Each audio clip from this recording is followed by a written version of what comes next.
Good morning. मुझे उम्मीद है कि आपका ये हफ्ता अच्छा गया होगा। और इस पिछले एक हफ्ते में मेरी तो बहुत ज्यादा बिजी एक ये दौर चला। काफी जगहों पे रिकॉर्डिंग्स थे, कुछ कुछ जगहों पे लोगों के काउंसलिंग थी, तो घूमता ही रह गया। तो मेरा एक प्रश्न आप सबसे है, और वो प्रश्न है कि मुझे आप लोग प्रश्न क्यों नहीं पूछते हैं।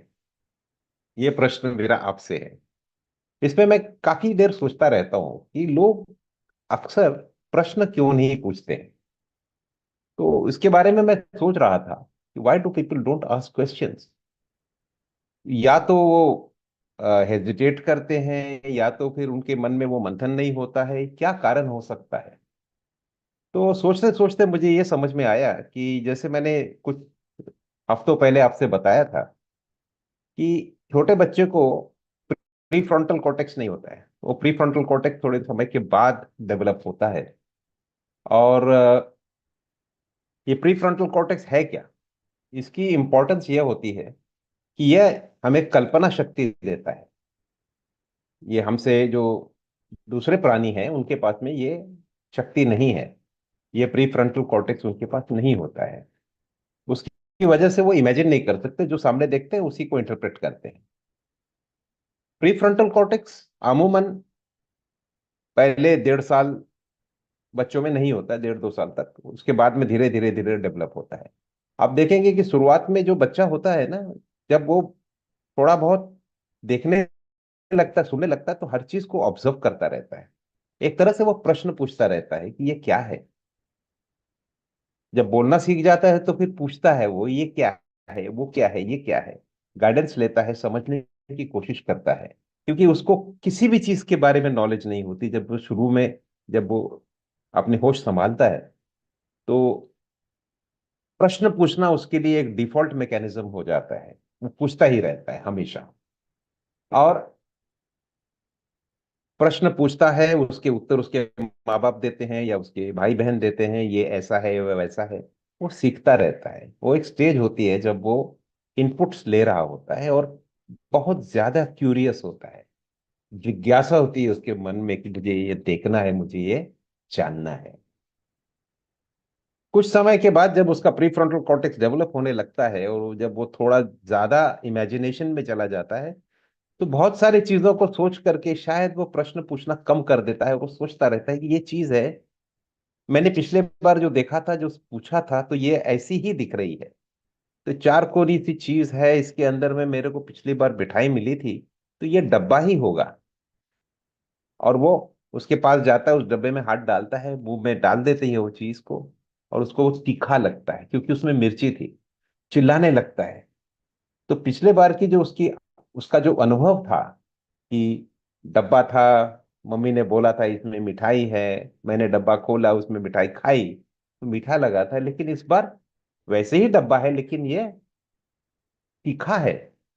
अब उसके मन में वो इमेजिनेशन आना शुरू होता है कि इन दोनों चीजों में फर्क है। तो उस इमेजिनेशन से वो समझ जाता है कि ये लाल रंग की चीज थी, वो पिछले बार की जो चॉकलेट थी वो चॉकलेट कलर की थी। तो वो इमेजिनेशन से उसको समझता है कि ये दोनों चीजों में फर्क है। अब जैसे जैसे बड़ा होते जाता है, प्रश्न पूछना कम कर देता है। वो अपनी इमेजिनेशन के घोड़े दौड़ाता रहता है। लेकिन प्रश्न पूछना यह बचपने की निशानी नहीं है। यह एक बहुत मैच्योरिटी की निशानी है। जो इंसान प्रश्न पूछना बंद कर देता है वो सिर्फ अपने इमेजिनेशन में चलता है। यही फर्क है हमारी बिलीफ्स में और साइंटिफिक थियरी में। जो साइंटिस्ट होता है, जो खोज करता होता है, चाहे वो ट्रैवलर हो, चाहे वो नॉर्थ पोल जाने वाला कोई व्यक्ति हो, चाहे जो नई नई जगहों की तलाश करता है, जो पहली बार गया, जो अब अंतरिक्ष में हम लोग नई नई जगहों की तलाश कर रहे हैं, या फिर सूक्ष्म में जाते हैं तो छोटी से छोटी चीज एटम के लेवल तक हम तलाश करते हैं। ये साइंटिफिक प्रोग्रेस होता है। ये एक प्रश्न का उत्तर खोज रहे हैं। ये क्या है, ये क्यों है, इसके पीछे क्या कारण हो सकता है। और दूसरा होता है बिलीफ। इंसान कह देता है कि नहीं, ये तो वैसे ही होता है, मुझे तो मेरे को मेरे बड़े बुजुर्ग ने ये कहा है तो ये ऐसे ही होगा। तो वो प्रश्न पूछना छोड़ देता है, खोज करना छोड़ देता है, और उसका मन सिर्फ उसके प्री फ्रंटल कॉर्टेक्स में इमेजिनरी जो चीजें हैं उसी को बिलीव करता है, उसी पे अपनी दुनिया बना देता है और उस पे जीतता है। सही क्या है ये तो मैं आप पे छोड़ता हूँ कि जिज्ञासा करना, पूछना, अपने प्रॉब्लम्स का सॉल्यूशन निकालना और चीजों को समझने की कोशिश करना, यह सही है, या फिर आराम से एक नशे की दुनिया में जीना कि नहीं सब कुछ मुझे पता है, मुझे जो बताया गया था और मैं उस बिलीफ में जी रहा हूं। यह तो आप पे निर्भर करता है। मैं तो ये कह नहीं सकता हूँ कि ये सही है या गलत है। जिसको जो लगे वो सही, उसको वो वैसा करता रहे। लेकिन जिज्ञासा जो है वो आपको आगे की तरफ ले जाती है। प्रश्न जब आप पूछते हैं तो आप एक द्वार खोल देते हैं। या आपके सामने जो दो रास्ते आते हैं तो आप अपने से प्रश्न करते हैं या दूसरों से प्रश्न करते हैं, इस रास्ते जाऊं या इस रास्ते जाऊं। तो अगर आप सही रास्ते जाते हैं तो फिर आपको कोई तकलीफ नहीं। अगर गलत रास्ते चले गए, जब आपने ठीक से प्रश्न नहीं पूछा, बाद में जाके लगता है ओहो ये तो गलत हो गया, मुझे वापस जाना पड़ेगा और फिर नए पथ की एक तलाश करनी पड़ेगी। तो ये आप सोच लीजिएगा, ये आपके ऊपर निर्भर करता है कि आप विश्रांति लेकर के बोलिए कि मुझे सब कुछ आ गया है, मुझे और कुछ जानने की जरूरत नहीं, या फिर कुछ पूछ लूं। सही है क्या? ऐसा तो नहीं है कि जिंदगी एक ही रास्ते पे चलती चली गई और एक समय आएगा जब लगेगा ओहो मैं तो वहां उस मोड़ पे गलत रास्ता चुन लिया, मुझे वापस जाना पड़ेगा। लेकिन तब तक बहुत देर हो चुकी होगी। उस रास्ते पे वापस जाने के लिए आपके पास समय नहीं होता है। तो मेरा यह सुझाव है कि आप प्रश्न पूछिए। डिसीजन लेने के पहले उस चीज को पूरी तरह से जांच पड़ताल कर लीजिए। आप टमाटर खरीदते हैं, गोभी खरीदते हैं, तो जा करके उस टमाटर को, एक एक टमाटर को आप देखते हो कि भाई ये खराब तो नहीं हो गया, क्योंकि आप उसका पोषण लेने वाले हो। तो ये मेरे लिए सही होगा या नहीं होगा। वैसे ही निर्णय जब आप लेने जाते हो, ये करना है या नहीं करना है या फिर कुछ और करना है, तो उसको आपने कितना जांचा, कितना परखा। प्री फ्रंटल कॉर्टेक्स आपको इमेजिनेशन दे सकता है, लेकिन एनालिसिस भी उसी ब्रेन का ही पार्ट है। तो इमेजिनेशन और उससे मुझे ये हो सकता है और सच्चाई जानना कि एक्चुअली इसमें क्या है, ये दोनों थोड़ी अलग चीजें हैं। तो दोनों को बैलेंस करना पड़ेगा आपको। ये तो एकदम हर चीज को साइंटिफिकली देखेंगे तो जीवन नीरस हो जाएगा, लेकिन हर चीज को इमेजिनेशन में लेके चले जाएंगे तो फिर इम्प्रैक्टिकल हो जाएगा। ये दोनों, ये पेंडुलम के दो अलग अलग ये किनारे हैं। उसमें कहीं आप अपना लेवल ढूंढ लीजिए। लेकिन सबसे इंपॉर्टेंट, प्रश्न पूछिए। यदि आपने प्रश्न नहीं पूछा तो आपको उत्तर नहीं मिलेगा। कहते हैं ना, अंग्रेजी में एक कहावत है कि which is the most stupid question in the world, सबसे बेवकूफी का प्रश्न कौन सा है? The question which is not asked, जो पूछा न गया हो। यदि आप प्रश्न ही नहीं पूछ रहे हो तो सबसे बेवकूफी का प्रश्न है वो। अक्लमंदी इसी में होती है कि आप प्रश्न पूछें। सिर्फ मुझसे ही नहीं, हर चीज में। बाजार जाएंगे, कोई चीज लेंगे तो देखिए उसमें क्या है क्या नहीं, मुझे सूट करेगा या नहीं। अब तो आपके पास बहुत साधन है, ये छोटी सी चीज है आपके पास, आप ढूंढ सकते हैं उसी में। बहुत सारे उत्तर आपको वहां मिल जाएंगे। तो प्रश्न खुद से करना, दूसरों से करना, ये एक प्रगति का एक द्योतक है। इस चीज को समझिएगा।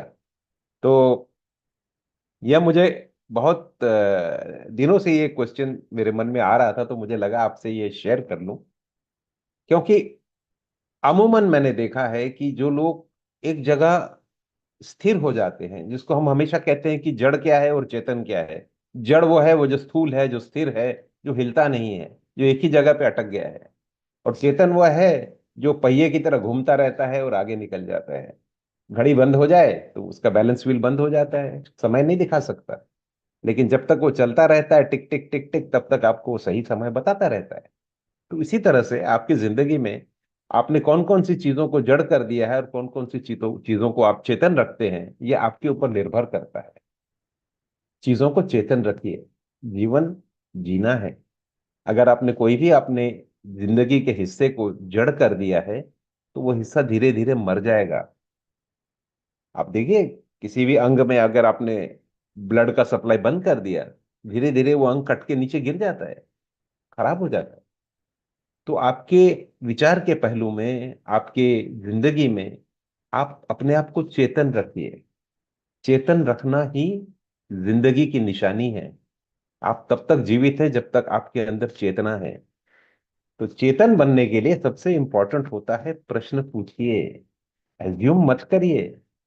हमने ये बता दिया, हमने वो बता दिया। मैं वो एक कहानी आज लोगों से कह रहा था कि एक तूफान में एक बच्चा दिया लेके चल रहा था और उसका गुरु उसके साथ था। उसने गुरु ने कहा कि तेरा घर बहुत दूर है, ये दिया ले ले और घर चले जा। तो दिए की रोशनी में जा रहा था, अंधेरा हो चुका था, लेकिन दिया थोड़ी दूर जाने के बाद बुझ जाता था।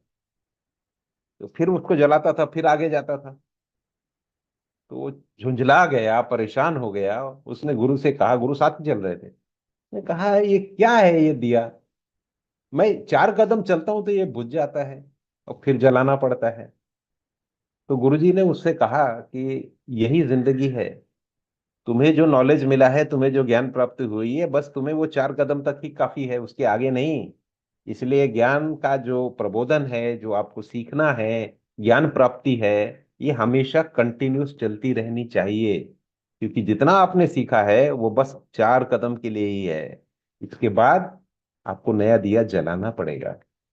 तो यही मेरा कहना है कि आपको अगर अपने जीवन को चेतना पूर्वक जीना है और उस अपने अपने पूरे अस्तित्व को चेतन बनाना है, तो फिर आपको ज्ञान प्राप्ति करते रहना है, पूछते रहिए। बहुत सारी चीजें पैसिवली आती हैं आपके पास। मैं अक्सर कहता हूं कि टीवी में और इस मोबाइल में क्या फर्क है। ये बहुत बड़ा फर्क है। टीवी आपको जो वो कहना चाहते हैं वो देता रहता है, और आप उसको सुनते रहते हैं और पैसिवली रिसीव करते हो। यहां आप प्रश्न पूछ सकते हो, आप उसके साथ डिबेट कर सकते हो। आपको अगर वो चीज नहीं पटी तो आप उसमें बोल सकते हो कि ये चीज मुझे पट नहीं रही। तो कहीं ना कहीं उसमें एक आपका भी एक एक नॉलेज का मंथन, और उसके बाद आपके प्रश्न, वो आदान प्रदान होता है। टीवी में या बाकी सब चीजों चीजों में वो आपको एक तरफ से बताते हैं। तो वो तो छोटे बच्चे की तरह है कि भाई गुरुजी ने बता दिया, हमने सुन लिया, हमने उस ज्ञान को प्राप्त कर लिया। लेकिन जो बच्चा प्रश्न पूछता है ना, तो अक्सर क्लास में तो उसको बहुत जोर से कहा जाता है, "ए, चुप, प्रश्न।" उसका नाम बदल देते, प्रश्नानंद। अरे भाई, ये तो प्रश्नानंद है। हम हंसते हैं उसके ऊपर, लेकिन शायद वह हमसे ज्यादा चेतन है। शायद उसी चीज को वो अलग अलग पहलू से देख रहा है। कोशिश कीजिएगा हर चीज को अलग अलग पहलू से देखने की। और अलग अलग अगर आपके मन में प्रश्न आते हैं, तो समझ लीजिएगा कि आप जीवित हो उठे हैं। आपकी जिंदगी में life is pulsating, it's completely throbbing and pulsating. लोग अक्सर कहते हैं, अरे भाई अब उम्र हो गई है, अब तो ये हो गया। What are you doing? Are you planning to die? आप अपनी मौत की तरफ जा रहे हो? बिल्कुल नहीं। शेर कभी बूढ़ा नहीं होता। लास्ट मिनट तक आपको जीवित रहना ही है, लास्ट मिनट तक चेतन रहना ही है। क्यों? डेथ इनेविटेबल है, मरना तो है ही। लेकिन वो मरने को अपने समय से पहले क्यों बुला रहे हो अपने पास? हर मिनट, हर सेकंड जिंदा रहिए, प्रश्न पूछिए, मंथन होने दीजिए। और उस चीज का जो मंथन होता है, उससे आपको एक चेतनावस्था में आप चले जाओगे। उस चीज का आनंद लीजिए, बहुत इंपॉर्टेंट है। और दूसरी बात, मैं ये सोचता रहता हूं कि जैसे मैंने टमाटर की बात की आपसे, टमाटर खरीदने के टाइम आप कितने ध्यान से उसको देखते हो।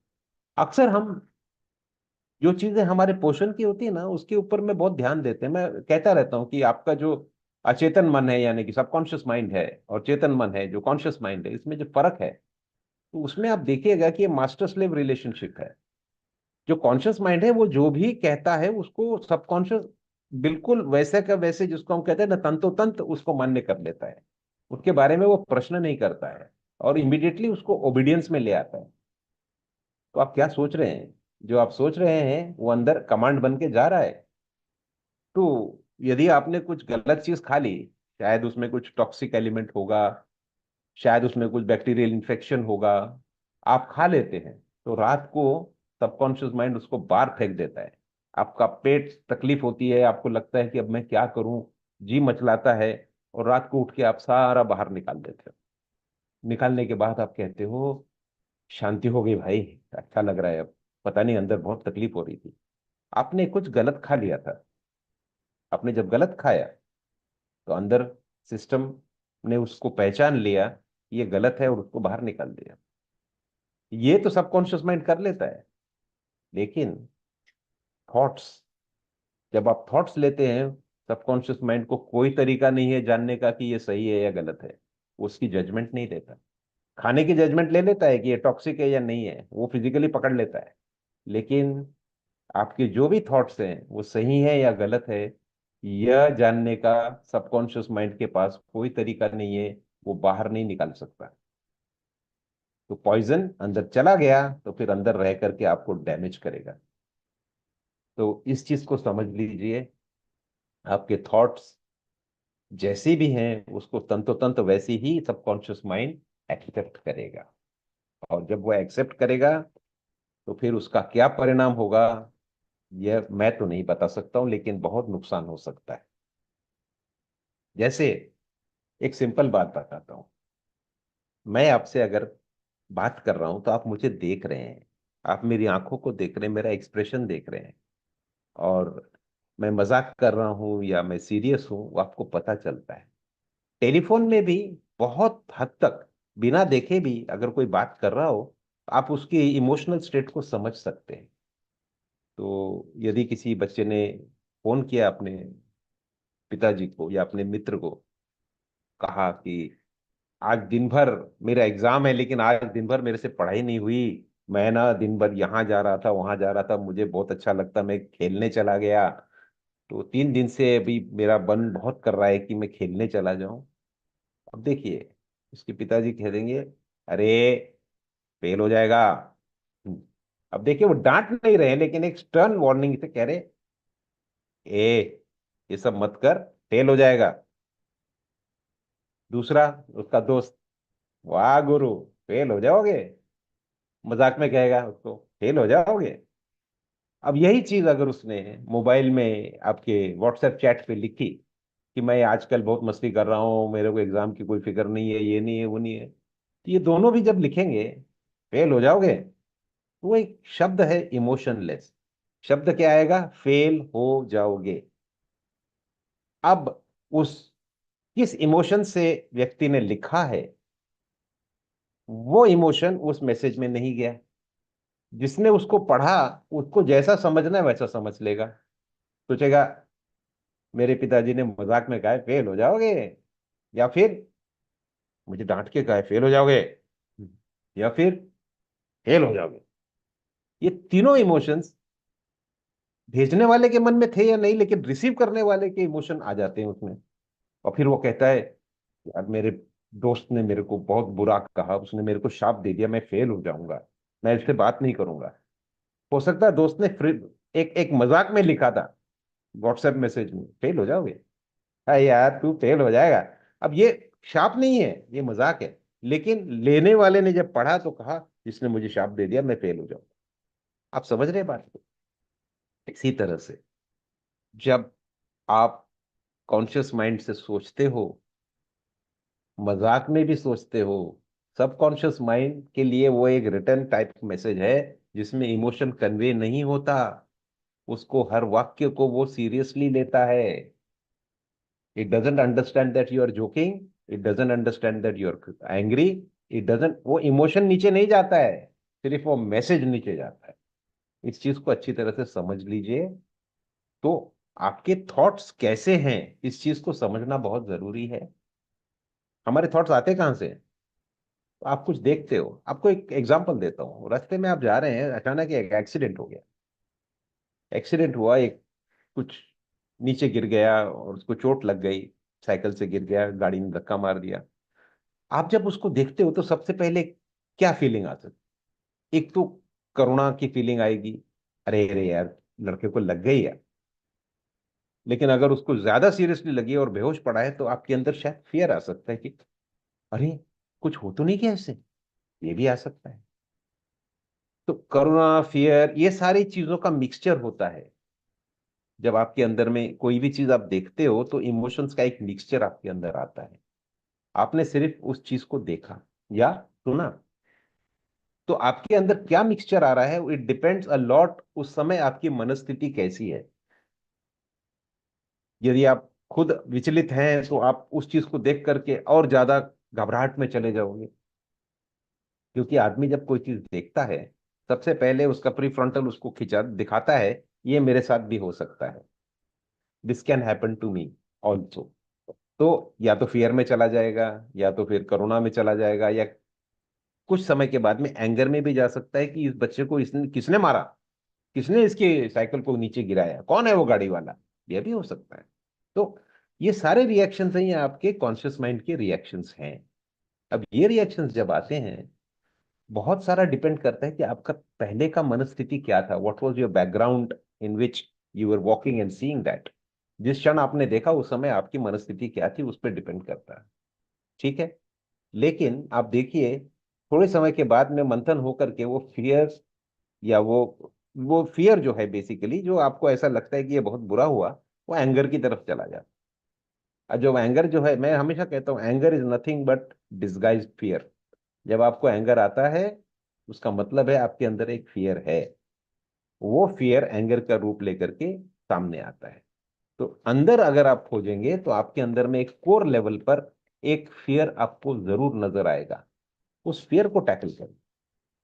खैर, ये बात उसकी नहीं हो रही है, बात ये हो रही है कि ये इमोशंस आपको बाहर से आए हैं, और उसने देखिए आपके अंदर में तरह तरह की भावनाएं जागृत कर दी एक इंसिडेंट ने। तो ये बाहर से आता है। तो आप टमाटर जब लेते हैं, उसको जब खाते हैं, उसको खाने के पहले आप देख लेते हैं कि सही है कि गलत है।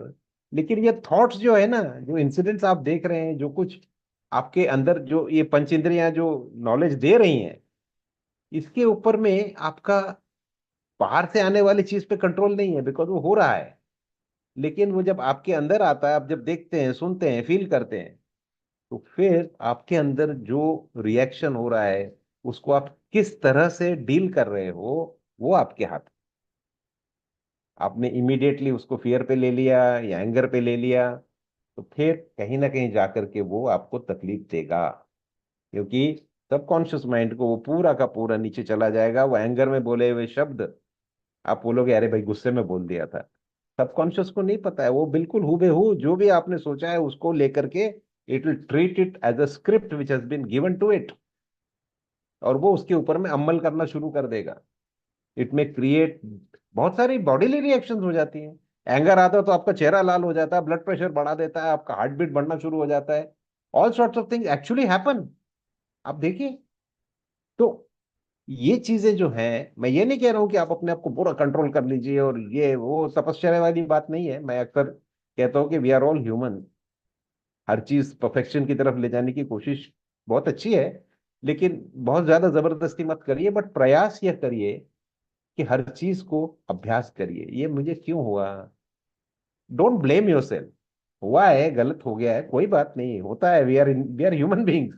हमारे हाथ से गलतियां होती हैं, उसको छोड़िए, डोंट डोंट जज योरसेल्फ, उसको जजमेंट मत दीजिए। लेकिन आप ये सोचिए कि ये रिएक्शन आया कैसे, क्यों आया, कब आया, कैसे आया, और मुझ पर क्या परिणाम हो रहा है। तो अगली अगली बार जो होगा, तो फिर आप उसके लिए अपने आप केयरफुल हो जाओ। तो instead of blaming your self और गेटिंग इरिटेटेड, या फिर अपने लिए खुद के लिए अनफॉरगिविंग एटीट्यूड रखने की बजाय, आप इस चीज को तलाशने की कोशिश कीजिए कि ये क्यों हुआ। जब आपको ये समझ में आ जाएगा, कि शायद अगली बार आप उस चीज को अलग तरीके से रिएक्ट करेंगे, तो शायद आपके शरीर में जो कुछ भी सबकॉन्शियस माइंड के उस मैसेज को लेने से जो कुछ गड़बड़ हुई, अगली बार नहीं होगी। तो बी केयरफुल।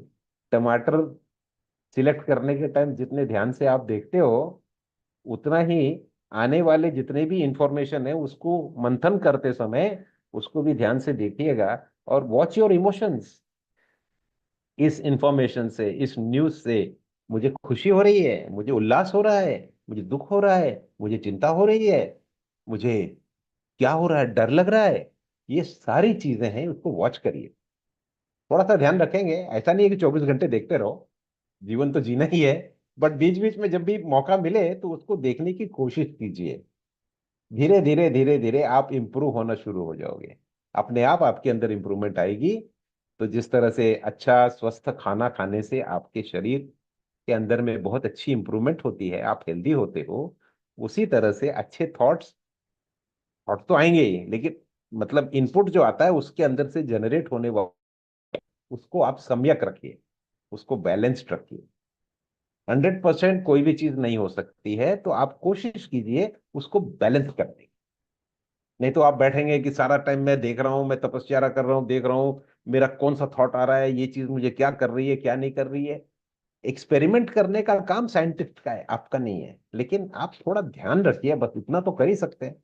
जैसे टमाटर देखते हैं, आप अपने ध्यान थॉट्स को देखिए, ये चीज देखने के बाद मेरे अंदर में कौन सी इमोशन जागृत हुई है, क्या फीलिंग आई है, उसको तो देख ही सकते हैं ना। और देखिए, अगर आपको सम्यक में रखेंगे, it will keep you keep it on the reasonable level, तो आगे आप देखेंगे कि आपके साथ अच्छा ही होगा। इस चीज को ध्यान रखिएगा। तो ये स्ट्रेट कमांड जो लेता है हमारा सबकॉन्शियस माइंड, उसके बारे में आप अच्छी तरह से समझ लीजिएगा। और मुझे यह भी इन्फॉर्म करना था कि अभी तकरीबन तकरीबन मेरे ख्याल से 56 हो गए हैं, तो 2-4 मिनट ही रह गए हैं। मैं तो बोलने के अपने धर्रे में निकल गया। बट 21 और 22 तारीख को, अभी आने वाले सैटरडे संडे को, मुंबई में हमारा इंटरमीडिएट कैंप है। तो मुंबई के जो लोग हैं, वो उनको मेरा न्योता है, आप जरूर आइए, 2 दिन मेरे साथ बिताइए। एंड आपके जो भी प्रश्न होंगे मैं सामने सामने से आपका उत्तर दूंगा, और आपको नई नई चीजें सिखाऊंगा।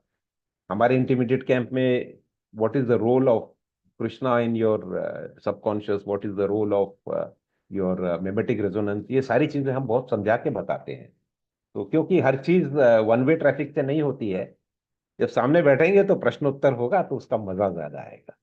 तो मुंबई वालों से मेरा ये इनविटेशन है, आइए 2 दिन बिताइए मेरे साथ। प्रशांत जी, कोई यस प्रश्न है क्या? आज तो यस सर। पूरा प्रश्नों पे ही प्रश्नोत्तर कर, मतलब प्रश्नोत्तर की जगह मैं ही प्रश्न के ऊपर डिबेट कर बैठा। बताइए सर कुछ। राजेश देशलहरा जी ने पूछा है, सर नमस्ते। मानवीय संवेदना में कमी आ रही है, क्या यह सही है?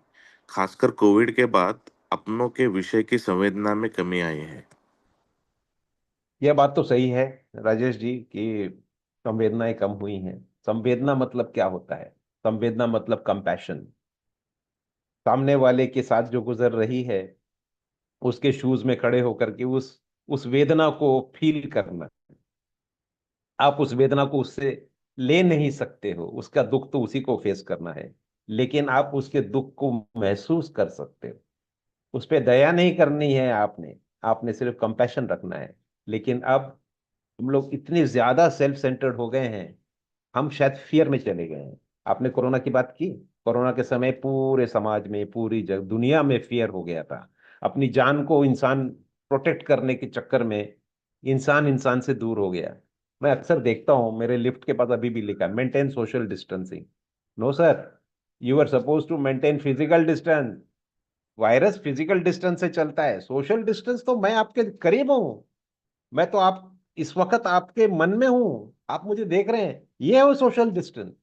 सोशल डिस्टेंस नहीं करना है, हमें हमें फिजिकल डिस्टेंस करना था। हमने उसको सोशल डिस्टेंस बना लिया। हमें दूर एक डिस्टेंस रखना था कि वायरस हमारे तक ना आए, उसकी जगह हमने हम इंसानों से दूर हो गए हैं। तो ये एक्चुअली ये गलत हमने स्टेप उठाया कि अब जब हमने कहा सोशल डिस्टेंस, ये टर्म ही गलत है। हमें तो फिजिकल डिस्टेंस मेंटेन करना था। सोशल डिस्टेंस का क्या मतलब है? हमने इंसान को इंसान से भावनात्मक रूप से दूर नहीं करना है, हमें सिर्फ एक डिस्टेंस मेंटेन करना था कि वायरस उतना जंप नहीं कर पाए। हम क्या कर बैठे? तो खैर, सारा ब्लेम उसको नहीं दे रहा हूं मैं। हुआ क्या कि हम फियर में चले गए, अपनी जान के लिए हम बहुत ज्यादा प्रोटेक्टिव हो गए। तो जब आदमी सिकुड़ जाता है तो दूसरों से संपर्क उसका टूट जाता है। फिर वो एक कॉम्पिटिटिव मोड में जाता है कि भाई इस रेस में शेर पीछे पड़ा हुआ है, मैं पीछे रह गया तो मुझे खा जाएगा, तो मुझे आगे भागना है। तो सामने वाले को बीट करके मैं आगे चला जाऊं, भैया तू मर, मैं क्यों मरूं? तो ये जब फियर में आदमी जाता है तो अपने आप सिकुड़ जाता है। इसीलिए जरूरी है कि आप इस फियर से बाहर निकलिए। आप एज एन इंडिविजुअल, समाज एज अ समाज, हमको फियर से बाहर निकलना है। कुछ नहीं होता। अगर हम कोरोना सरवाइव कर चुके हैं तो बहुत बहुत तूफान और आंधियां हम सरवाइव कर जाएंगे। अजी 17 लाख साल पहले मानव पृथ्वी पर अपियर हुआ, वो इवोल्यूशन से आया, होमोसेपियंस। 17 साल में, 17 लाख सालों में भी अगर हम सरवाइव कर पाए हैं तो आगे भी सरवाइव कर जाएंगे। मुझे तो आने वाली पीढ़ियों पे बहुत भरोसा है। I am very very hopeful that they will lead us forward. लेकिन इसके लिए कंपैशन होना बहुत जरूरी है। यदि हम एक होकर के, अपने समाज को एक समझ करके, पृथ्वी को एक समझ करके, humans as a race, and not only humans as a race, all every living being. पेड़ों को काट देंगे, ह्यूमंस को जिंदा रखना है तो पेड़ ऑक्सीजन देना बंद कर देगा, आप खत्म हो जाओगे। तो ये जो पूरा इकोसिस्टम, बायोसिस्टम है, इसको आपको कोऑपरेशन पे चलना है, आपको इंटीग्रेट करना है, इसको सिनर्जी में रखना है, सिंबायोसिस रखना है। तब जाकर के ये इसका सॉल्यूशन निकलेगा। डर में गया हुआ इंसान गालियां देता रहता है, झगड़ा करता रहता है, झगड़े कराता रहता है, उसको छोड़ दीजिए। सर्वाइवल के लिए सबसे इंपॉर्टेंट है कि जो आपके साथ में एक सिनर्जी बना के है आपके। मैं जो, हम पिछले बार भी कहा था मैंने कि बैक्टीरिया बहुत इंपॉर्टेंट है आपके लिए। हम कहते हैं एंटीबायोटिक ले लो, ये ले लो। अरे भाई, बहुत थोड़े से बैक्टीरिया हैं जो आपको नुकसान करते हैं, बाकी बैक्टीरिया आपको जीवित रखते हैं। आप संहार करने चले जाओगे तो आप ही खत्म हो जाओगे।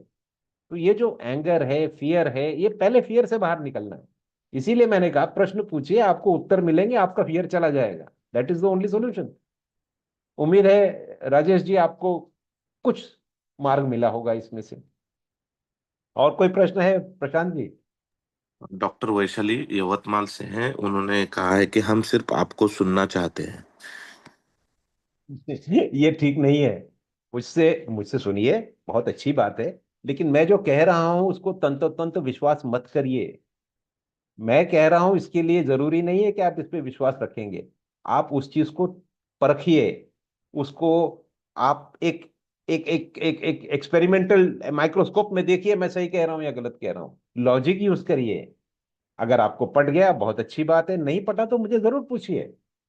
मुझे सुनना चाहते हैं, बहुत अच्छी बात है। वो तो, ये मेरा ईगो इन्फ्लेट हो रहा है सुन करके, लेकिन वो गलत है। मैं आप मेरा प्रयास है कि आपके अंदर जो भी प्रोसेसेस है उसको जागृत कर दूं, आप चेतनावस्था में आ जाएं। आप पूछें मुझसे, ग्रहण कीजिए उसको, थोड़ा सा मंथन भी कीजिए, एनालाइज करिए, तब आपको मजा आएगा। और कोई प्रश्न है? डॉक्टर नीलेश वैराले सर पूछ रहे हैं कि sir, it true only kids have questions, not experience person. Actually kids have questions, ये आप जब कहते हैं, इसका मतलब ये नहीं है कि क्वेश्चन पूछने वाला हमेशा किड होता है और experience person doesn't ask question. ये, इसको आप थोड़ा सा चेंज कर दीजिए। आप ये बोलिए, the seeker always asks questions and the child is the seeker.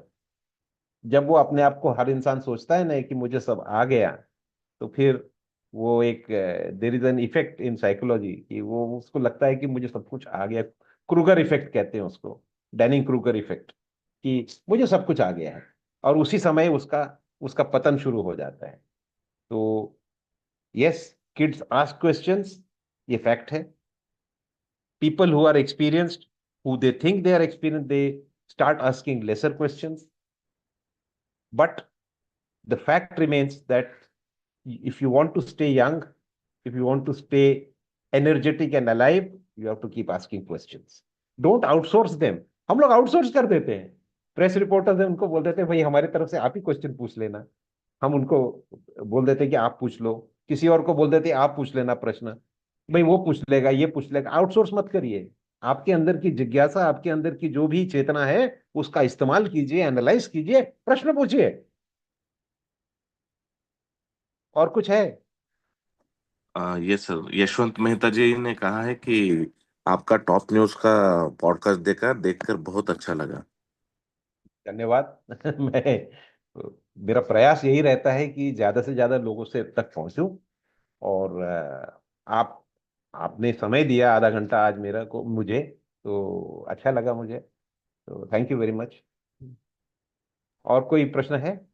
Sir, doctor Nilesh वैराले sir ने भेजा है कि sir, thank you sir, is it same, is it true in office, I had another perception. तो अब वो आपका परसेप्शन चेंज हो गया ऐसी मेरी उम्मीद है तो चलिए, अब समय काफी हो गया है आप लोगों को बुधवार है तो तैयारियां तो करनी होंगी, आज तो कोई छुट्टी का दिन है नहीं, तो आपकी विदा लेता हूँ। और मुंबई वालों से मेरी एक विनंती है कि मेरे साथ आइए, 2 दिन बिताइए, 21-22 को, Saturday Sunday, and we'll have a good time, and I will try to answer all your questions on those 2 days। बाकी आप सब लोगों से गुजारिश है, आने वाले एक हफ्ते, अगले वेडनेसडे तक, आपके मन में जो भी प्रश्न आते हैं मुझे पूछिए, किसी भी विषय पे हो मुझे पूछिए, मुझे बहुत खुशी होगी आपके प्रश्नों का उत्तर देने में। आज के लिए बस